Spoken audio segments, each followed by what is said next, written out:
Do you know someone who was promoted into a leadership role with the full intention of receiving additional training and support, but somewhere along the way, it fell through the cracks? They're capable, they care, but now they're navigating people issues, pressures, and expectations that they were never fully prepared for. Perhaps that someone is you. So if you know someone or you find yourself in that situation, you're definitely in the right place.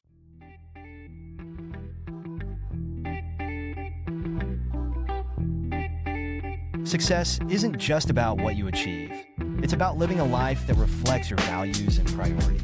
Welcome to Engineer Your Success, the podcast that helps you lead with intention and live fulfilled.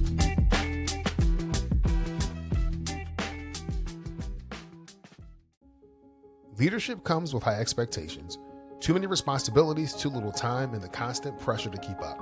If you're feeling stretched thin, you're not alone. At Engineer Your Success, we help leaders take back control so that they can lead with confidence, delegate effectively, and stop running on empty. You don't have to choose between success and sanity. Let's build a leadership plan that works for you. Visit engineeryoursuccessnow.com today, because thriving isn't just for others, it's for you. Welcome to the Engineer Your Success podcast. I'm your host, Dr. James Bryant, and your guide to designing and living a life where you are winning at work and at home. And today's guest is Hacia Atherton.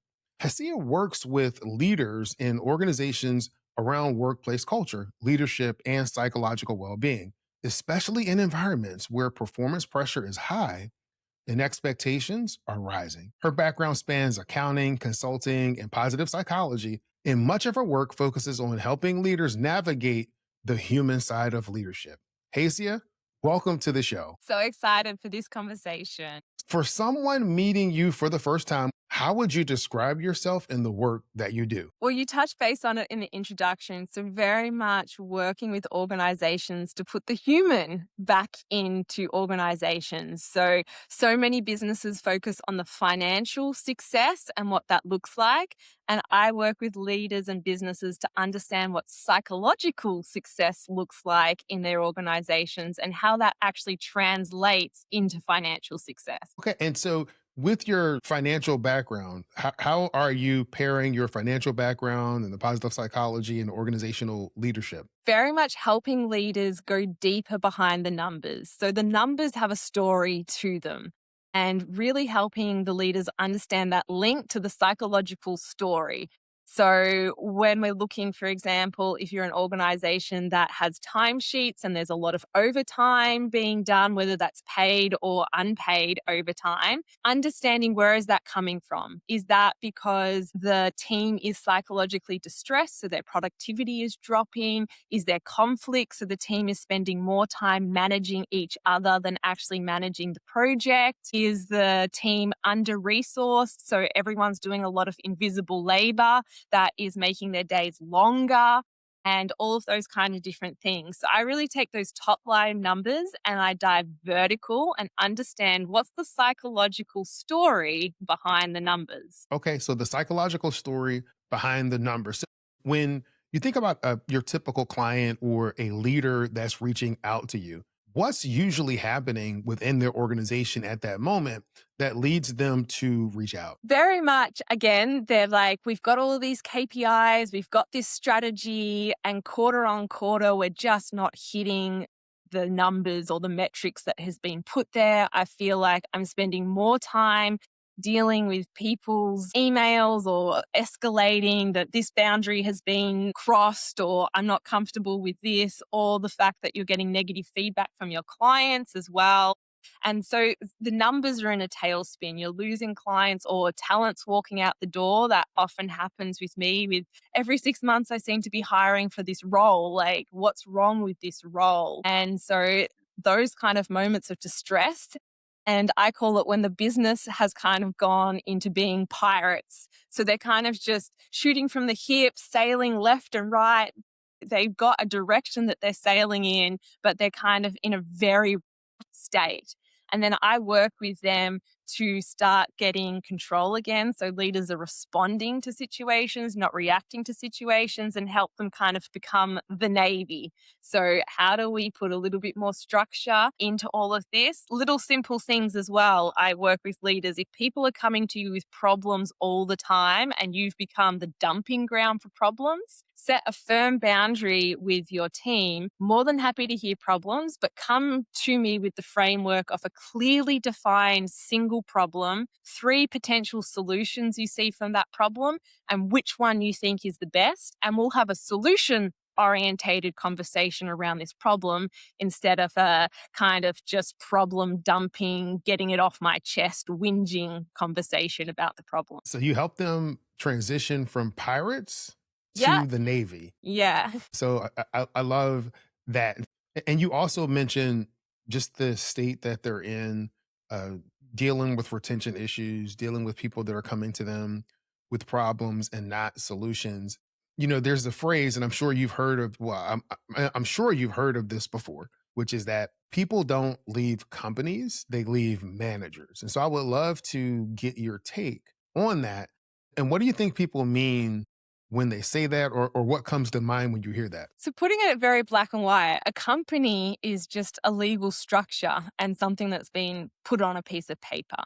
And then we've started to layer the humans on it. So, whoever originally started that company, that was the founder, they had a vision, they had something that they wanted to do or change or address in this world, and a company was born. But the company is actually just a legal structure. It's the humans in the company and the ecosystem that make the culture and make the environment. So that collective group of leaders, that's the one the humans are engaging with, not necessarily the company or the branding or the logo or all of these different things. The registered company ID and name doesn't make the decisions of how people show up at work or not. They just make the decisions of what that company can and can't legally do because of its structure. And I think people forget that because they see companies as living, breathing things, but it's the humans inside the company that makes it a living, breathing thing as well. And we are humans.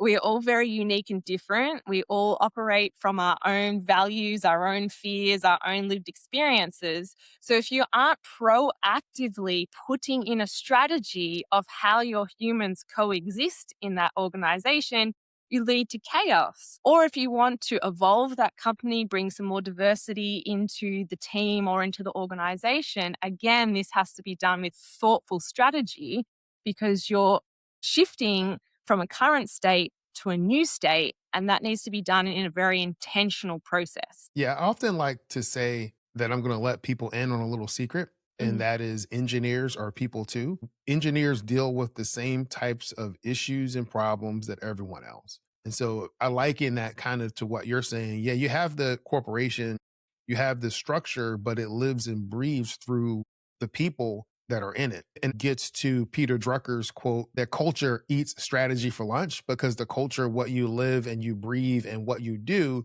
has a bigger role or impact than what you may think.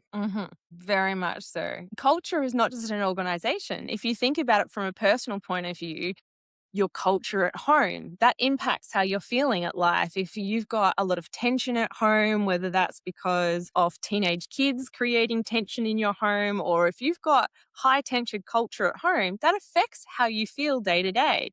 If you've got a very supportive culture in your friendship group, and every time you see your friends, you feel energized and uplifted, that has a ripple effect on the rest of your life. Culture in organizations is so important because you look at the amount of time we spend in those organizations. And that's kind of where I'm really excited, because if organizations can create cultures that lead to psychological thriving and psychological success, if you then, as the human, have problems at home or in your friendship groups, the environment at work is actually supporting you to deal better with those challenges in your personal life. So I really see organizations as being responsible to proactively create an environment where their people can thrive and actually use that as a launching pad to thrive in their personal life as well. I could not agree more. I absolutely agree, because what we talk about a lot is designing and living a life where you can win at work and at home. And kind of my personal manifesto is that I refuse to believe that you have to sacrifice one for the other and that they can work together to create the thriving environment that you want. So you're speaking my language when you say that. So when you mentioned psychological safety, right? And so I've heard that term a lot over the years, increasingly more, but could you provide a definition of psychological safety? From my point of view, and to take all of the kind of academic talk out of it and the social media talk out of it, it is not emotional coddling and creating safe spaces and all of that kind of stuff. I see it as more creating brave spaces. Do you feel comfortable in speaking up, or do you sit silently in your meetings? When you have an out of the box idea, do you have somewhere you could put that idea and people actually look at it with respect and see and stress test it to see if it's got legs to actually implement? When you go and sit in front of your leader, does your stomach feel like it's all knotted up and you can hardly breathe? Or are you actually excited to go speak to your leader?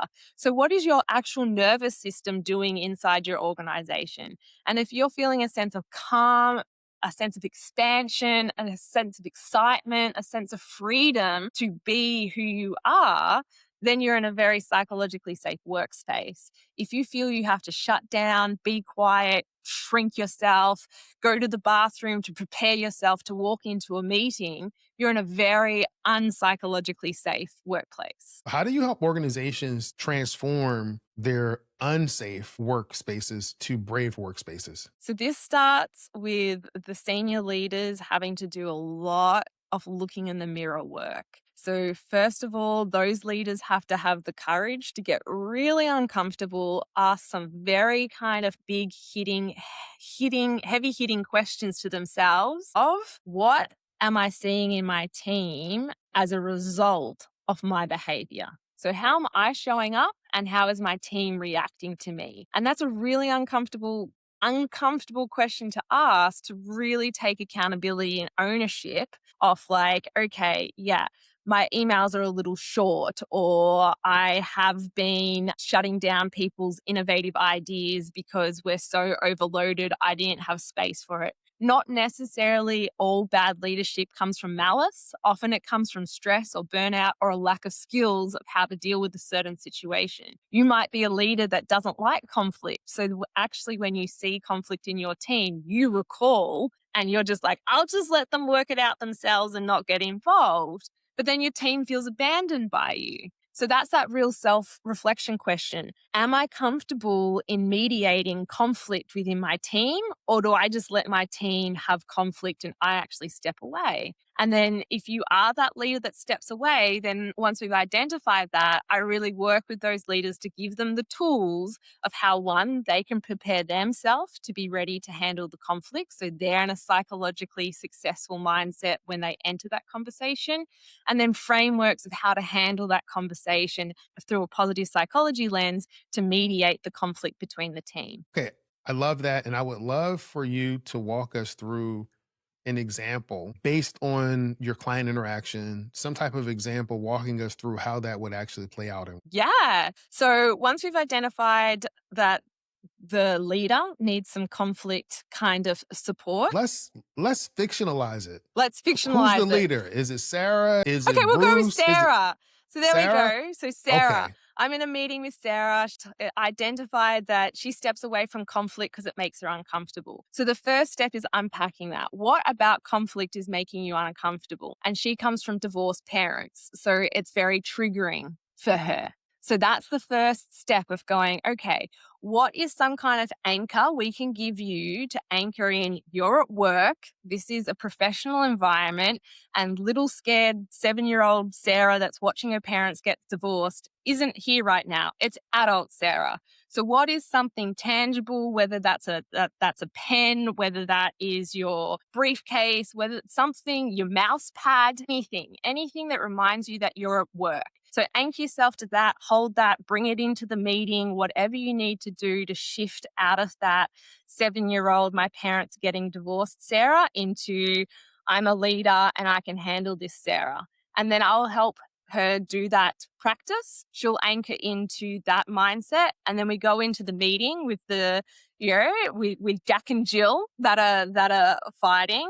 And I get her to put an image in front of Jack and Jill. And that image is a white piece of paper with black ink on it. And when you look at the paper, you can either see an old woman or a young woman. Some people might have already seen this exercise. So first of all, I get her to get Jack and Jill to agree, is this a piece of paper? Yes.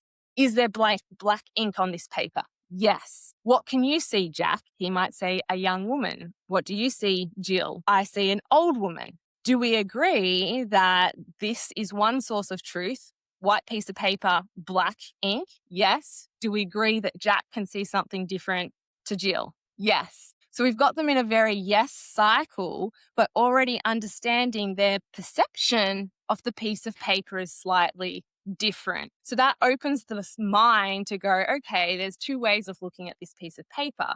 Then I'll actually get Jack and Jill to express some form of gratitude towards each other. And this is where Sarah has to be really comfortable with holding space, because it can take a few moments for them to actually find gratitude for each other. And so once they actually express that gratitude, then I ask permission. Jill, are you happy to hear Jack's side of this story and listen with active listening? Because after he has expressed it, I'm actually going to ask you a reflective question. Jack, are you happy if she takes some notes so she feels more prepared for answering the question? Then we do that. I ask a reflective question based off what I heard. I get her to answer. Then we flip it. She explains it from her point of view. Jack has to listen, write the notes. I ask the question. Then I don't go into debate. I get Sarah to go, what have we just learnt from each other? So take a learning piece from the conflict and get them to actually express a piece of learning. And then I ask them to take accountability. How can you show up better, Jill, to support Jack's needs in this scenario? Jack, how can you show up better to support Jill's needs in this scenario? That might be, well, when there's a client problem, we'll communicate in person, not via email. And if we're remote working, we'll actually pick up the phone because the tone that came through email was not actually what you meant. And I misunderstood you via email. So when we know it's a high conflict moment, we're going to get on the phone and talk through it verbally instead of over email is often a solution that you see because it comes from misunderstanding and miscommunication.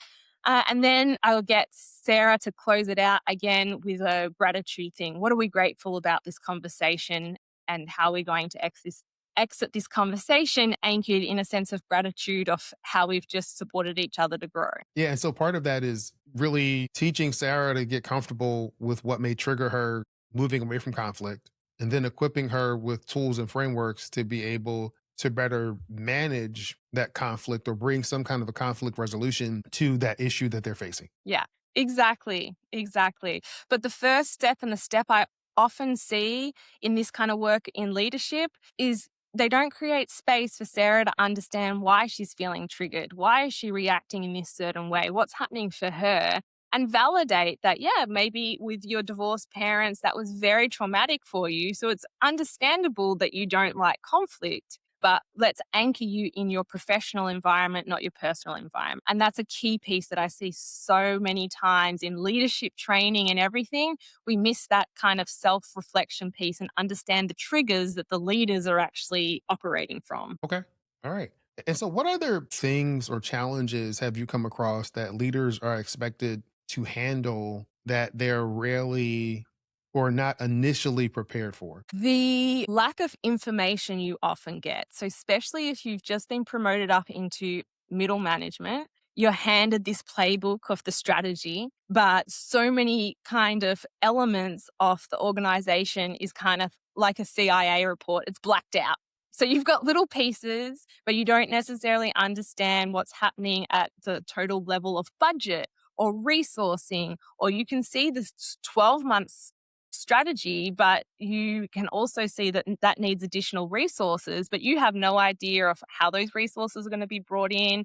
Are those resources actually budgeted or funded for? Does all of this fall on your shoulders? Are you meant to somehow resource this extra workload within your team that's not going to expand? So in certain levels of management, you're given, yes, clarity in one area, but so much uncertainty and hidden kind of information that's blacked out on the CIA report. Yeah.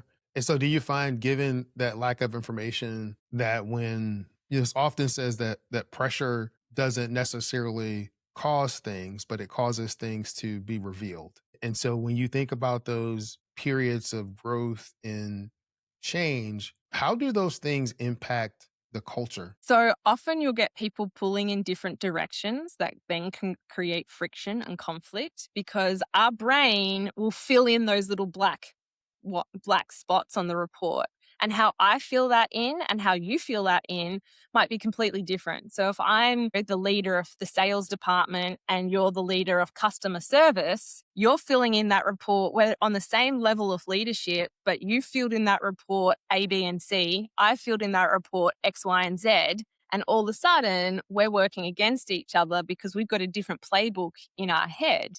And that's where lack of clarity, lack of expectations really start to create a lot of poor culture. Now, on the other side, if more senior leaders hand the playbook down and says, look, there's elements of this strategy I'm not in a position to disclose yet. Where you feel uncertainty, please bring me the question. I'll do my best to fill in the blanks with the remit that I'm allowed to fill in the blanks. And we'll work through navigating any uncertainty or questions that you have as a team to the best of my ability to, understanding that I can't necessarily disclose everything. So all of a sudden, that feels a lot safer than here's the strategy, turn it into an execution strategy, and just fill in the blanks yourselves of the stuff that I can't speak to. Now, I just want you to spend some time talking about your personal journey and just how you've arrived to where you are today. So this all started in July 2017. I was a high-level dressage rider and I actually had a near fatal horse riding accident. So my young horse, she rode up, she weighed about 1,300 pounds and I fell off and she landed on top of me and completely crushed me. So I got airlifted to hospital and told that I may never walk again in any meaningful way.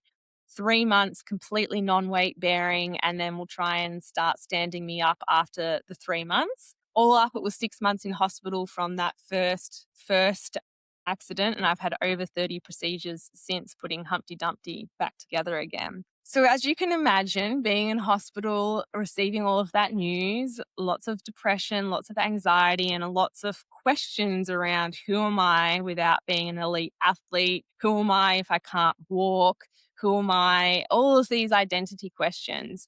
And that's when I was introduced to positive psychology as a way for me to really empower myself and thrive in a situation where I had so much uncertainty of what my life is going to look like. I was in a lot of physical pain, as well as having to sell my horses from a hospital bed, which created a lot of emotional pain, not being able to say goodbye to them, but also letting them go. My young horse, I had her since she was a weanling off her mum. So she was like a child to me. And that really was very distressing. And positive psychology gave me the tools to really start reframing a lot of things. Like I used to get 2 hours of sunshine on my bed, and it used to make me so angry because I could be out with my horses. I could be doing this. I could be. And through the positive psychology work I was doing with my psych team, we learned to absolutely reframe that of like, there's so many people right now that are inside an office with no sunlight and you get to have 2 hours of sunlight. So let's do the things you love doing in those 2 hours, read your book, listen to your music, do things that actually fulfill you, and take what was a very negative 2 hours and turn it into 2 hours that was feeding my psychological success. And that was Yeah. the key moment where I was like, wow, how powerful is it to actually reframe the exact same situation, lying in bed, sunshine, from a negative experience to something I started to look forward to. Wow. That is just a really telling story. And so that was your introduction to positive psychology. What led you down the path to working with organizations and the things that you're doing now? For me, I've always loved business, I think, and work. We all need to work and everything like that. And I very much see the workplace hasn't evolved in a lot of ways from the Industrial Revolution, of when humans were just literally a tool to make profit for the people that owned the companies. The world has changed. the needs of humans have changed. And we definitely saw that after COVID, that there was a shift, people reconnecting to their human state of actually, my emotions matter, my mental health matters, my physical health matters. It was a real wake up call for so many people. And so I really started to see this real disconnect around how organizations were thinking and operating very anchored in that industrial revolution mindset. But the humans were showing up to work needing a human lens placed on how work was being done. Then you introduce the AI revolution that started to happen, which brings the question in all humans, what is my value in this world now that AI is taking on so many tasks that we used to do? So that's when I got super, super passionate of like, there is this intersection of an outdated way of organizations being built, anchored in the Industrial Revolution, humans waking up to their human needs post COVID, the introduction of AI making us all question what does it mean to be human in a workplace now, and just thought the work that I've done and what I did through hospital, that kind of pressure I felt in hospital as well through my own little ecosystem. And now I can see it on such a large scale in organizations. So I truly believe through my lived experience and my academic understanding, I can help people navigate this very interesting time in work.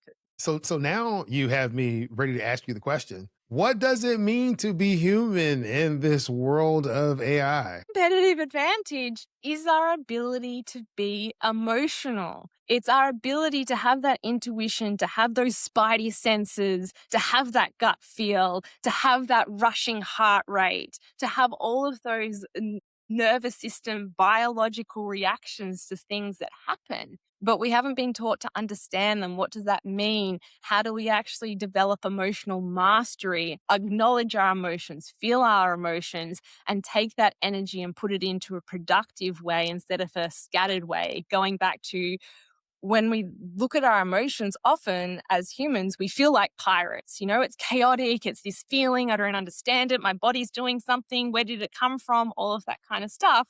Going to being the navy of ourselves, of going, I acknowledge that my heart rate's slightly high right now, my hands are sweaty, and that means that I'm feeling X, Y, and Z about coming into this meeting. How do I actually master these emotions so how I show up in this meeting, I'm responding, not reacting? Learning to master those emotions so that they don't rule over you. So they're not driving your every decision. You're acknowledging what you're feeling. You're acknowledging what those emotions are, but you're not allowing them to drive you. I make the used to, well, I would make the connection that, people will say, fear is bad. Fear is not necessarily bad. Fear is trying to keep you safe. It's trying to keep you the same. So the issue is not that you sense fear or that you feel fear. The issue becomes when, if you imagine driving a car, you let fear be in the driver's seat versus telling fear to go sit back in the back seat because you're driving where you need to go. Yes. And fear is an interesting one. When I'm working with my clients, I often get them to describe what biologically happens when they feel fear, then also Mhm. biologically happens when they feel excitement. So often The same. excitement, again, racing heart rate, all of these different Yep. things. So this is where I'm going to emotional mastery. Emotions make us do something biologically. Sometimes because we're so used to being in a threatened state or we're in poor psychological well-being, it's easy to go, I feel fearful about this meeting. But it actually might be excitement because you care about your job. This is an opportunity to present your idea to senior leaders and you feel like you're being heard and seen for the first time. And that could be an excitement, not actual fear. So it's again, that's where we start to get to past emotional intelligence to emotional mastery of actually questioning what I'm feeling. Am I putting the right label to that feeling? Or am I actually misunderstanding what's actually happening to me right now? And is fear excitement? Yeah, and it's important to have an understanding of what's happening so that you can make the shift or any changes. If you're not aware of what's going on, it's really hard for you to change your response if you're not aware that you're responding to something. That reframing, because if you're going into a meeting presenting something and you're like, I'm so scared right now, versus like, actually, this might be excitement. I'm going to go in this meeting excited about presenting my idea, not scared, you're going to show up with such different energy in that meeting. Yeah, no, absolutely. Hacia, I've really, again, enjoyed this thoughtful conversation, learning more about emotional mastery and the things that you have going on. If some human is listening to this podcast episode and they want to follow up with you, to connect with you, to learn more about what you're doing, what's the best way for them to get in contact with you? So my website is haciaatherton.com. So you can contact me through there, or LinkedIn. I love hearing from people on LinkedIn. So again, Hacia Atherton on LinkedIn. And I'm also on Instagram under Hacia Atherton. So website, LinkedIn, or Instagram, I would love to hear from you. Before we close, I like to give the guest the opportunity to ask me a question. You become the interviewer, Mhm. and now I'm the interviewee. What question do you have for me? Love to hear about a moment where you were really brave at work. Ooh, that's a good one. There are a few that come to mind. One would be, I used to work for an organization, and we essentially, even though we had our PhDs, we supported experts from all around the world. And so when we had meetings, it wouldn't we had to do everything, whether it was making sure we had copies, making sure the meeting was organized, working with our support staff, and then working with the actual people that were there, the experts that were there. And I can recall one time some of those experts looked to one of my colleagues, a female, and was like, "Hey, we'll call her Susie. Hey, Susie, why don't you go get us some coffee?" And Susie was a bit annoyed and upset. And I'm sitting there and I'm looking at all of this interaction that's going on. And I started getting upset too. So when Susie left the room, I just told the group, we're not going to have that. Susie has her PhD. Susie is a professional engineer. Susie is not lesser than anybody in this room. If you don't like it, you can talk to my boss, you can talk to other people. But as long as I'm here, you are not going to be allowed to treat her in that way. I love that. What a beautiful, beautiful moment. Thank you again for being on the podcast. Likewise, thank you for this opportunity to speak to your audience. Hey, this is James, the coach in your corner. I want to talk to you about what it means to be brave as an engineer and as a leader. Engineering culture tends to reward certainty. We're trained to have the answers, to mitigate risk, to wait until the data supports the decision, and those instincts serve us well. But they can work against us when the moment calls for us to speak up before we're certain, to act before we feel ready, and to stand in the room and say that this is not okay, even when it would be far easier just to stay quiet. Brave spaces don't build themselves. They get built by leaders who decide that showing up honestly matters more than just playing it safe. Go build the brave spaces so that you can win at work and at home. And until next time, I want you to be great this week.